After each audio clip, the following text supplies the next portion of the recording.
Hello and welcome to Please Won't You Shut Up, a Star Trek Picard podcast. I'm your girlfriend who lives in Canada, Mikki and Lexa. I'm the boyfriend your horoscope promised you, Blake Hunsley. And I'm your ginger prince, Brent Robertson. This is a spoiler-free podcast for any episodes after the episode we are talking about. So despite having seen a few episodes ahead, we won't be jumping ahead on the timeline and ruining the fun. Today we are talking about The Impossible Box. Anyone else point between their legs at that comment? No? Okay, well you're more mature than me. So we start off with a dream sequence. Ooh. Little tiny Soji running around essentially her house. She comes into a stormy room. background. Yes, stormy background. She runs into a room where her father is behind a wall of orchids. Yeah, working on something, and then suddenly she wakes up. This was a bit of a trauma-sode. It was such a trauma-sode. Everybody was in it.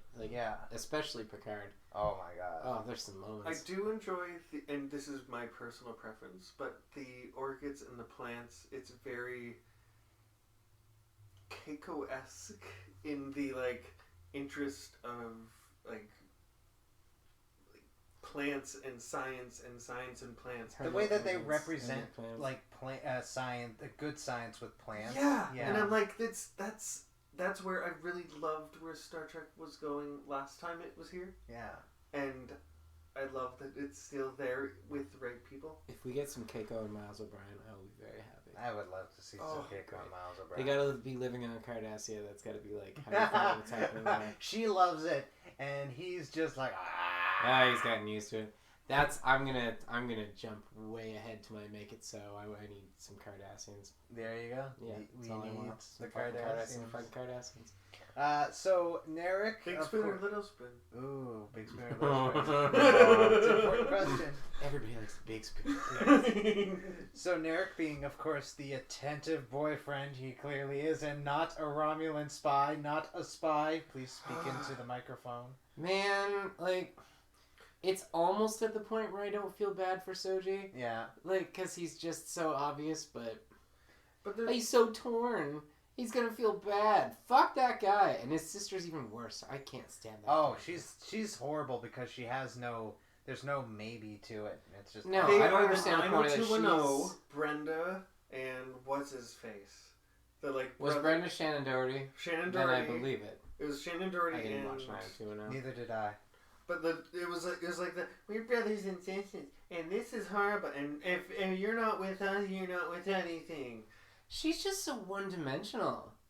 And then she shows up as a Vulcan with ears again, and oh, glad you got your ears back. And it's okay, why didn't she have them at the start? And also, I'm sorry. Fine, why did she have them there? What about your responsibility if you are boring. opposing? No. If you're opposing in Starfleet, yeah, and you have shown up at Starfleet in a uniform talking to a person, where are you posted? I don't know her name still. But where are you posted? Oh yeah, no, I actually. What is your damage? You're doing your job what's going writing on? a character if I don't know her name still this far. I hate that character. I think it's Narissa or something like that. It's not defined, and it's not defined well. 1 second, I have it written down here somewhere. I don't like her. Unenjoyable I'm character. sure it's Narissa. I thought I wrote it down. She's not. She's so boring. She is. Yeah, we've seen it before. I didn't care then. I don't care now. Anyway, so Girardi tells Picard that. First. So yeah, Narek prods and is like, "Hey, so you seem traumatized horribly by something that is in your past. Tell me about it." Oh, you should talk to your mom. You talk to her every fucking day, right? Yeah. Which, who does that? Yeah, it's just how do you know that? No, I mean, who talks to their mom? Yeah, right? Soji, you're a dork. Programmed.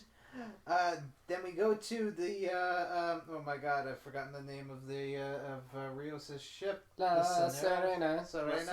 La Serena. And Girardi tells Picard that Maddox's injuries were just too much, and he was overcome by them. And it wasn't. He just succumbed to definitely not murder. Definitely not murder. And Picard goes, "Of course. I trust you implicitly, and you clearly know how to reprogram a hologram." Because one thing that we are getting out of this show is that Picard sometimes doesn't pay attention to details. It's nice that Picard is being painted so darkly because he was such a shining figure on TNG. Yeah. That it's like, really? And it's like, as it turns out, no, that was just what you read in the history books. This is the real deal here. And Yeah. it's like, oh, that's more murky. I like that. Yeah, it's really... It's more interesting, and it also shows the recesses of everything Star Trek. Yeah. Like, kind of the like, little blind spots where everybody's like, oh, I wonder what happened there. Well, that's what I was yelling so much positively about Discovery when it came out, was that I loved that it was, like, recognizably human characters. Yes. Like, with flaws and, like, swear words, but more importantly, just, like, not a bunch of perfectly polished Starfleet, like... It's an extended version of is it the beating drum, or the one with... The drumhead? The drumhead? But Picard it's the whole fucking series of him just... Oh, no, I mean... A tone. I mean, just on a simpler... Just on a simpler choice level, like... Every fucking character isn't on a brochure for Starfleet Academy. Yes. Yeah. Like, whereas they were absolutely that in TNG and in Voyager, and much less extent Deep Space Nine. Yeah. But no, I forgot why I got on this tangent for Picard. Oh, yeah, because he's, like... They've torn him down a lot, but I think they had to. Oh, yeah, to keep that going, to keep it... To get that high, you have to go that low. I think like every ebb. We have to wait one more episode to get to the ultimate Picard is arrogant SmackDown, so wait for it. It's delicious. But we do get a fun one next because so they're en route to the artifact, and Picard kind of mentions that we don't actually have like clearance or anything, and Rios is kind of like, are you fucking serious? This whole show is quickly becoming Rios realizing he's in over his head. Hold it. Yeah. We'll get to that. We skipped over the very opening of this show, I think. Did we? Didn't they bang at the very start? Who? Picard and Rios? No, yeah. Rios and... Or is that next one? Am I getting ahead? No, I think you're... Maybe they might have banged. I think they banged at the start of this one. Yeah. We had a fun conversation about this because the actor who plays Rios is clearly like hot. Yes. Yeah. And we were watching some Enterprise recently, and the over reliance on the physiques of both, admittedly fairly both male and female actors on Enterprise is just gross. It's very like. It's like, very in your face, not quite all. Yeah. Whereas Rios, they're like, no, he just kills time by playing ball on the ship, and he looks good doing it. I'm like, all right, that's how you do it. And I also know what you're referring to because I think Sci-Fi only a couple days ago re-aired the bottle episode of Enterprise where the Doctor and a Pon-farr suffering. I can't remember her name. T'Pol are stuck in a room together without their clothing on. Oh, no, it was her and Trip, wasn't it? Was it Trip? No, it was the Doctor. Because he was just like, please do not. And she's just like, fuck me, Doctor, fuck me. Jesus H. Oh, yeah. That show's a travesty. Yeah, it was. Start to finish. But no, this one they did well. This show is reminding me more and more of Firefly in a few different ways. One of them, the hot captain that they're using in nice ways, is reminiscent of Firefly. But the whole thing from last episode kind of makes me think that Star Trek is really just Firefly, but they present things in the opposite light. Well, that's exactly what it is, because if the Alliance is shiny and like a shiny, glistening Federation where people are law-abiding and there's no problems, and then it's all the outskirts that's all lawless and crazy and fucked. That's literally the premise of it. It's always meant to be that. Yeah. That's great. And yet so they canceled that. Right. Yeah. So does that mean that Picard has become key in not name? He's definitely becoming a bit anti-governmental right now. No, because but like in the leadership role to say like he still talks. I have to step forward, and this governing body is not enough. That's pop. I think he is kind of operating outside the authority of the Federation. Like he absolutely is. But the Maquis, I think, are very specific to anti-Cardassian, like. But I mean, like in the fact that is he a revolutionary? The Maquis was wiped out. I don't think he's a revolutionary. I think he's grown weary of the system and he doesn't trust the system anymore. But I don't think he's a full-on revolutionary yet. I think he's just trying to like help some people within the system. Although if he comes at loggerheads with the Federation, we'll see. Oh, well, we shall see. He kind of Which reminds seems me to of be where we're heading. a like Doctor Who character, like listing through time. Yeah. Where he's just kind of at the end of it, and he's like, No one else will solve all these galactic problems, so might as well. Get me on a ship. So they turned into Cher. So as they approach, they go, "Oh, who can guess credentials? Raffi, guess some credentials. Call some of your friends. Call in some favors." And they've completely ignored that Raffi is emotionally devastated from the previous episode and has been hitting the pipe and the bottle pretty fucking hard. Yeah, so they're like, hey, why don't you call up your good friend, use one last favor, make sure she ends the call with never call me again. Yeah. You sacrifice an actual human relationship for the sake of our immediate needs. And then when you hang up and you're sitting there devastated, we will all applaud you. Yeah, as if that it's an was act. so fucked. Oh yeah, They really just... It was mean. There's a lot of emotional misreads and misconnections, which again falls back to like people being real people. Yeah. Like they're not reading her properly at all right now. They just don't get what's going on with her, and that they're applauding like yet another stage in her self-destruction. Like, yeah, it's Picard. Just because you're getting what you want doesn't mean it's a good thing. It's important this happens. It's like, yes, but what is your wake? Yeah, exactly. Like, what cost are you hearing this? Yeah. But fuck all that nonsense, because as soon as Picard gets on the Borg cube, we get Hugh and Picard reunion, and it's so delicious. nice. It's the only time the whole solar flare made sense, and I loved when Picard stumbled.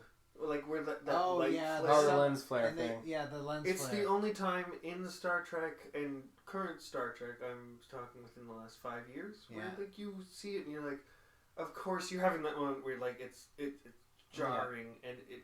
Of course you're disoriented. Yeah, I like that the XBs caught him. And the that was so sweet. And he's like, no, we're just somebody was like, I love that one person says Locutus after he's told, and he was like, clearly surprised. And like, and it's like, Yeah. And I like that. It was nice that connection was very visible. Right?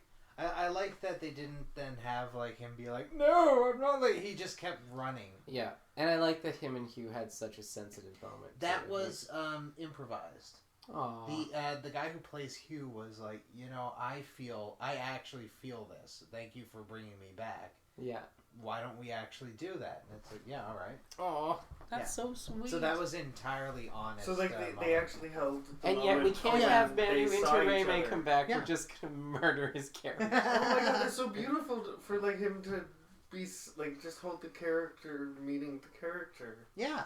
No, it was a really lovely moment. That is really sweet. That's why it looked real as well. Yeah, and they both clearly felt it. That was lovely. Yeah, that's the one thing I do.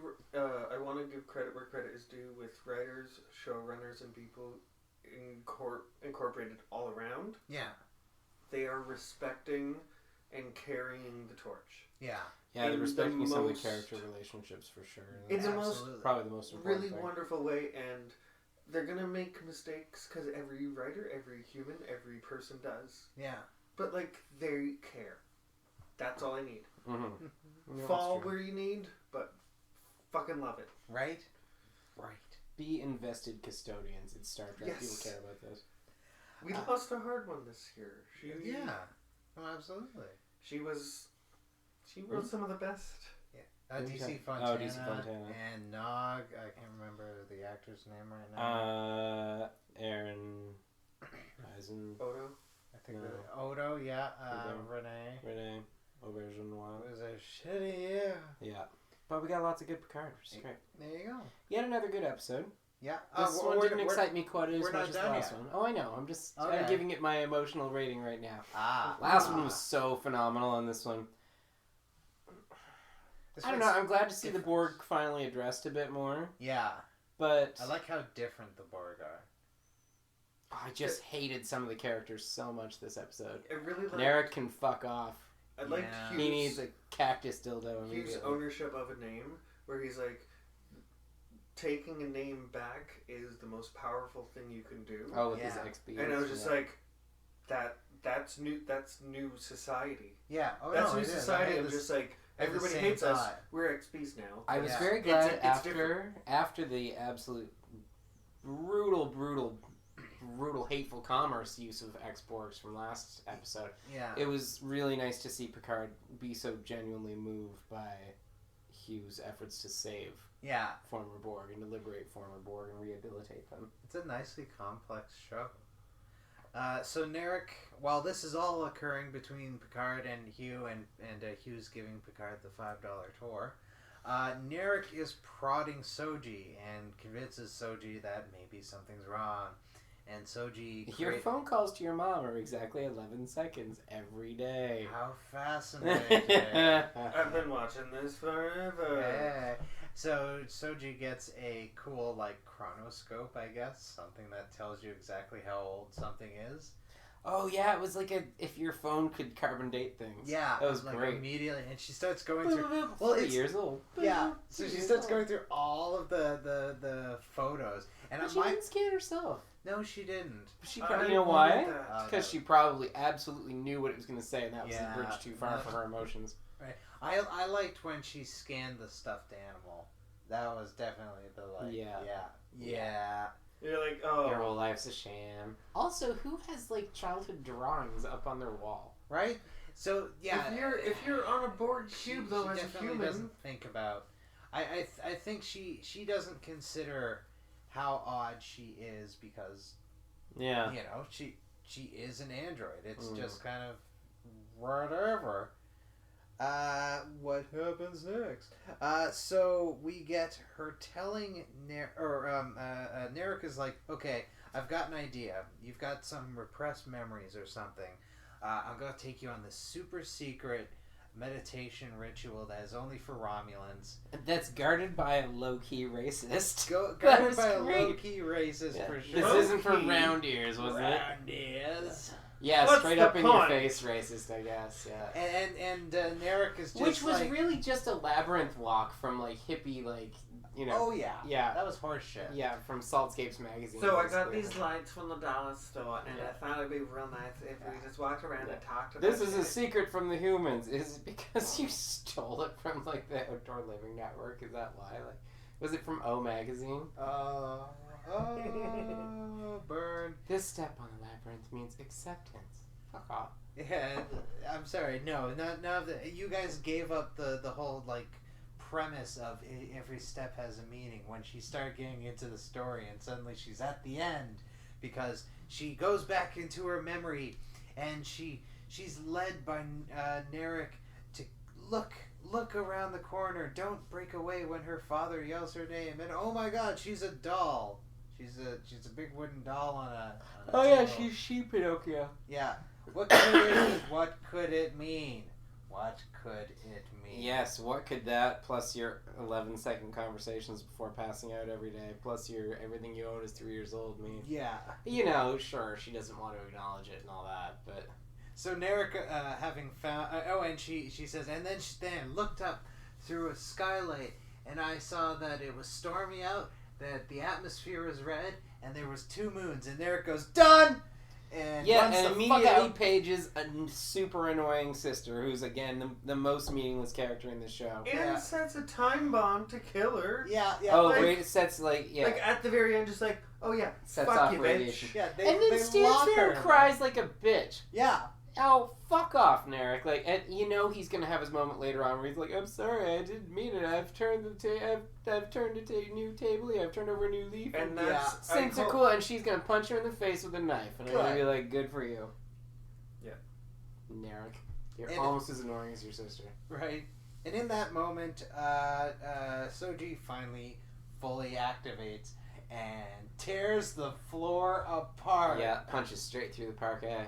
Yeah, that was great. It falls through to the next level, right in front of Picard, who says, "Come with me if you want to live." Which was convenient. That actress does the shift from emotional face to, not cold. Yeah. Not cold, but very.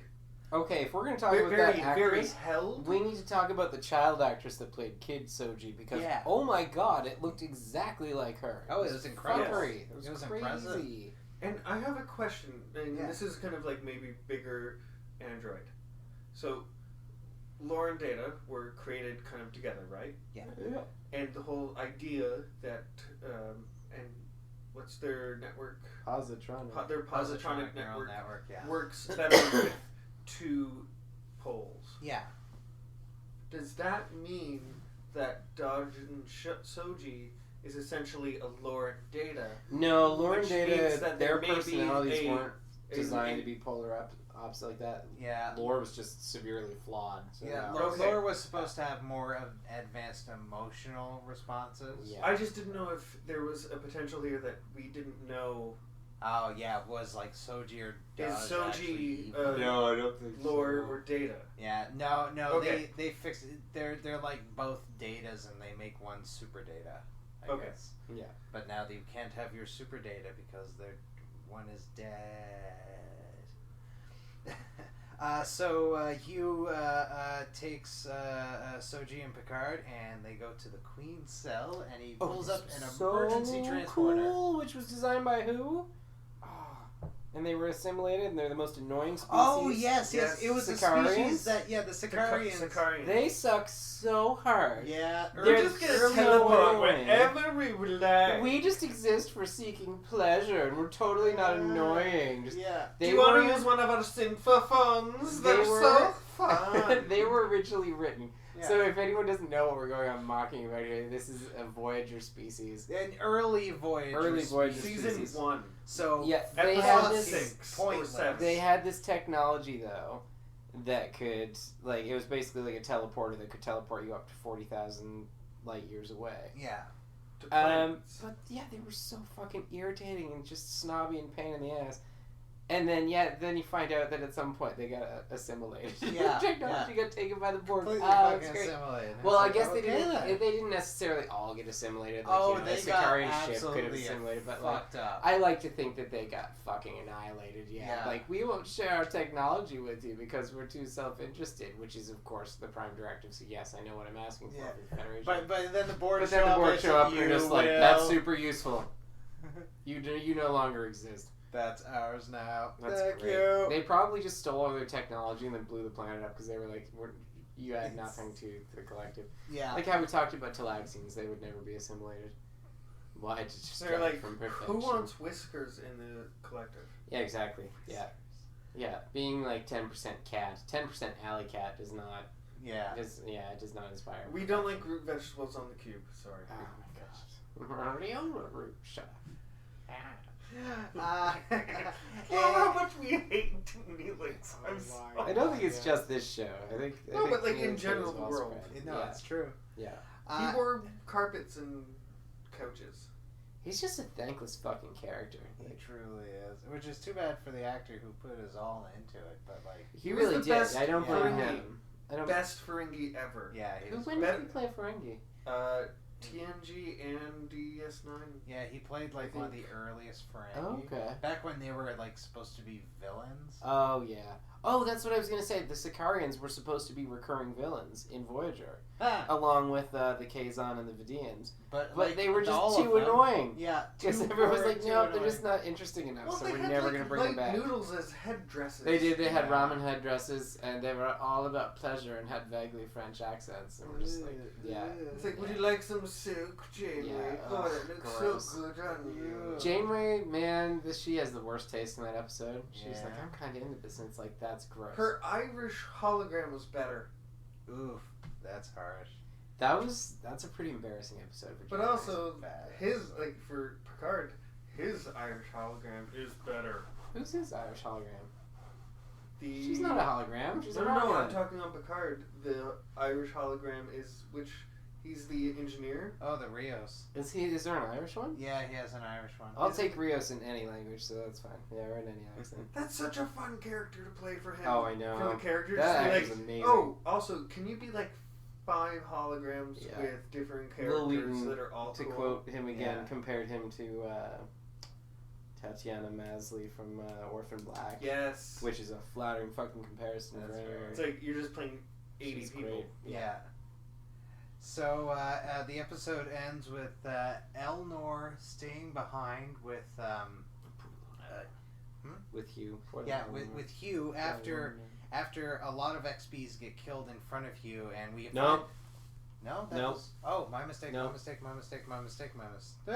They're just in the Queen's chamber. Yeah, they're in the Queen's chamber, and the enemies are bearing down, and Elnor says... He's a really nice moment with Picard first, though, too. Oh, that is true. They say goodbye. He's like, I've already left you behind once. I won't do it again. And Elnor's like, that actually gives me the feels, and I will tell you that, because I tell everybody everything. Yeah, I will be brutally honest. No, wait, Yeah. what was the name of it? 1 second. Absolute Absolute Candor. Yeah. Dumb name, but it's working really well as a character thing. It's fantastic. Yeah, please, Really? friends, choose to live. Choose to live, and then it cuts to black, and that was fantastic. It was pretty exciting. It was finally doing service to Picard's post-Borg trauma. Yes. Yeah. Because we got a Finally. tiny bit in the crying in the mud with the brother, but like, no, that was... Yeah, we finally got to address Him the looking at the trauma. holoscreen of Locutus, and then it's superimposed over himself and his reaction shot. Wonderful. He was like so clearly You could horrified. hear his emotions, Oh, yeah. not only in what he was saying, but like his breath. Yeah. Like, Yeah. Patrick Stewart Stewart is blowing my mind. He's it's so amazing. good. He's doing the best Macbeth, Yeah. Yeah. but like Picard is Macbeth in my eyes now. Like a character placed on a pedestal. He doesn't have a lady Flawed. Macbeth though. You haven't met Beverly yet. We don't know. That would be great scheming. Oh Be my very- god. Maybe she gets possessed by a candle demon again. So, what are our make it so? Cardies and Bajorans. Cardies. The hell's Yeah, going on? I want a bit more like. This is all like galactic East Side context. Story. What the hell's going on over on the West Side over there? Like we're all Beta Quadrant time all the time. It's I want a like, little that's true. galactic context. I think that's fair. yeah, if we're gonna keep referring to the neighborhood as the Galaxy now and not the misnamed Alpha Quadrant because we're spending most of it in the Beta now. Yeah. Oh, Bajorn media would be interesting. Oh, That would probably be- not. Alright. No, but but at the wormhole. Their pop culture no, sure listen, sucks. 20 years later, or like 15 years later, after wormhole excitement and war, what do you like? It would be the new U.S. of the galaxy. It could be really. It's probably more like probably still very Cold War. With the Dominion right on the other side of the wormhole. Yeah, No. that's true. Oh, although I guess there's been theoretical peace with the Dominion for 20 years now. Yeah, no, that's true. Because we And haven't heard anything travel. about them. And connection. Well, travel to was banned at the end of DS9, so we don't know if there's any travel at all across the wormhole right now. but that's I what feel mean, like it was banned. I think it was. There's it a was- whole yeah, little bit that diplomatically, I don't want the full story, and I don't want to dive head deep in it. That's what the novels are for. That exactly, but I want the current show just to. That's my make it so is Yeah. a little bit more of the galactic infrastructure, A little more context. just for fun. A little more big Yeah. picture. Like I'd say a quarter of an episode. All I want is a passing name drop reference to Garrick at one point having served Yes. as the head of the Cardassian state, and I will be very happy. That would be cool. Nice little elected title, of course. Or like somebody First Minister, what we call everyone on every alien planet. Yeah, yeah. or like somebody doing research into history of the galaxy and like just flipping through like Voyager stat did give us an cans. autark, which I had to look up, and I was like, that's a Ooh, real one. That's very right? true, yeah. I like that. My make it so is I hope that they use XBs in the future of Star Trek. Like I hope that they remember that it's not just like used for this. I hope whatever series comes after this. they actually pull at the XBs. heartstrings a bit. Like, Yeah. I they're wanna the see most that developed. traumatized. Like they need help. The Well, and most. also the I'm Stupid sorry, but babies need the most attention. the amount of like unity of structure that Yeah. the Borg brings to people of any kind, I think it would be interesting to see that effect on Starfleet in a more positive, where it's like, okay, come back to us. You don't need to interact with all of the humans. Yeah. Because there's a lot of them, but we can go see them when you want to. And if you don't want to see them, you can hang out on a big computer. You talking about Okay. the bees? XBs. Yeah, Like they can hang out in Unimatrix. Oh, they should be free to be you and me. Come on, we've seen that they can be like post-Borg freedom. Oh yeah. oh yeah, but like give them the choice. Just do you just want to plug in for a bit? Yeah. Give them the Are- option. are you to Oh tired? yeah, yeah. Just totally. Are you space tired? out. Do you just need to like go to a Yeah. corner and like, whew, okay, I'm Yeah. good. Maybe. Meditation mainframe. Yes. Yeah, live in a body theoretically that doesn't have weird scarring and people Yeah. But we ask of you to be part of Starfleet and promote these things. Yeah. Oh, forcing them into service. I see. Typical Starfleet. Anyway, are we good for this episode? I think we're good for this episode. I have some yelling to do in the next episode. Actually, I don't think so. That goes pretty much entirely satisfied with the next episode.